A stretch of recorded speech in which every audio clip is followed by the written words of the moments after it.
안녕하세요. 도시화경제 부동산입니다. 9월 7일 발표한 부동산 대책이 시행되면서 시장의 관심이 다시 집중되고 있습니다. 이번 조치는 6.27 대책 이후로 불과 2달 만에 추가로 나온 규제죠. 과연 이번 대책이 시장에 얼마나 바꿀 수 있는 건지, 그리고 투자자와 실수요자는 어떤 전략을 세워야 할지 한번 살펴보겠습니다. 이번 대책의 중심은 일단 대출 규제 강화입니다. 강남 3구와 용산구의 주택담보대출 담보 인정 비율, 즉 LTV가 기존의 50%에서 이제 40%로 낮아졌습니다. 그러나 이제 적용 대상이 15억 원 이하 아파트로 한정되면서 실제 이 지역의 15억 원 이하 아파트는 많지 않기 때문에 규제 효과는 제한적이라고 볼 수 있습니다.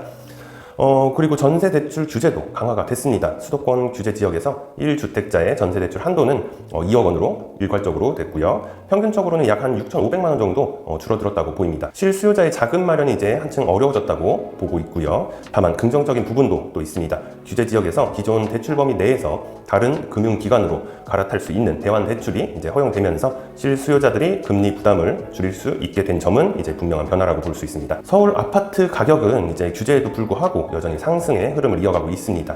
6월 서울 동남권 아파트 가격은 전월 대비 3% 이상이 올랐습니다. 7월에도 1.5% 넘게 상승을 보였고요. 용산도 같은 달 1.6% 상승률을 보였습니다. 이러한 수치는 이제 규제가 실질적인 가격 억제 효과는 내지 못하고 있다는 점을 보이고 있습니다. 시장에서 대출을 활용하기 힘든 실수요자가 점점 뒤로 밀려나고 현금 유동성이 풍부한 자산가들 중심으로 거래가 이어지고 있습니다. 결과적으로 주거용 시장은 양극화가 심화되는 구조가 되고 있습니다.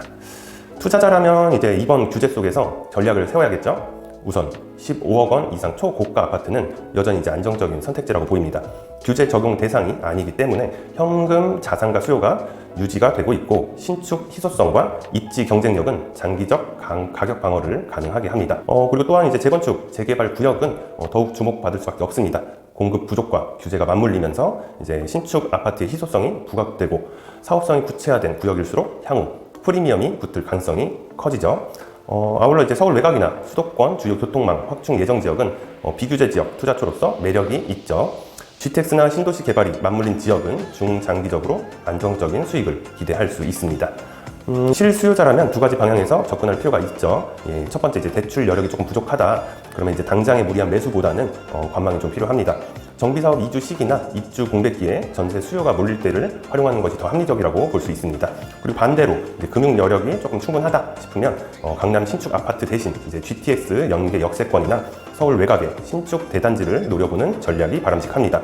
상대적으로 진입 장벽이 낮으면서 장기적으로 가치 상승을 충분하기 때문이죠. 주거용 시장이 규제의 압박을 받으면서 투자 자금은 자연스럽게 상업용으로 흘러갔습니다.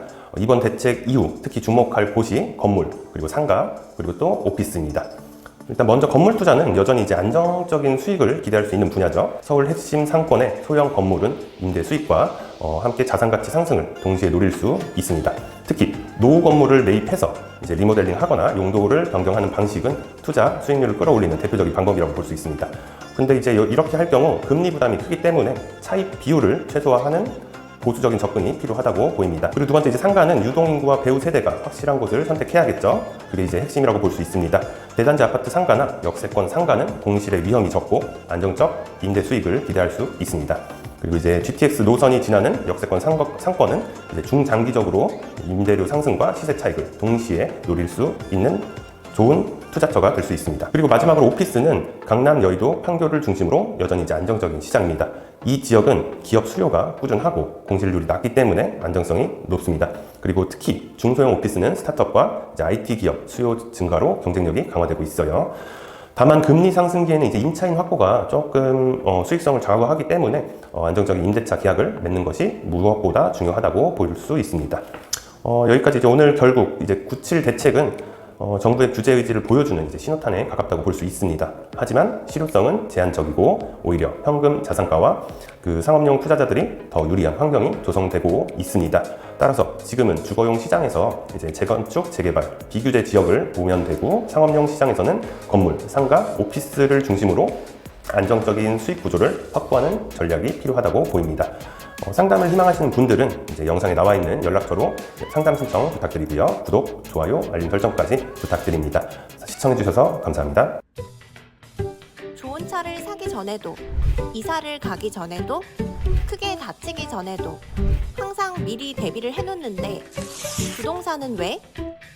사전 점검 서비스는 부동산 매물을 사거나 짓거나 하기 전에 법률부터 부동산 정보까지 한 번에 미리 대비하는 서비스입니다.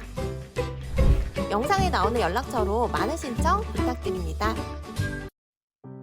또 다른 세상을 맞이하라. 낡은 정보를 지워라.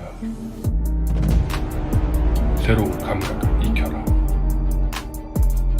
변화하는 미래에 맞서라. 편향된 시각을 버리고 얽혀있는 도시 속 독보적인 가치를 쟁취해라. 당신이 만드는 미래의 기회, 도시화경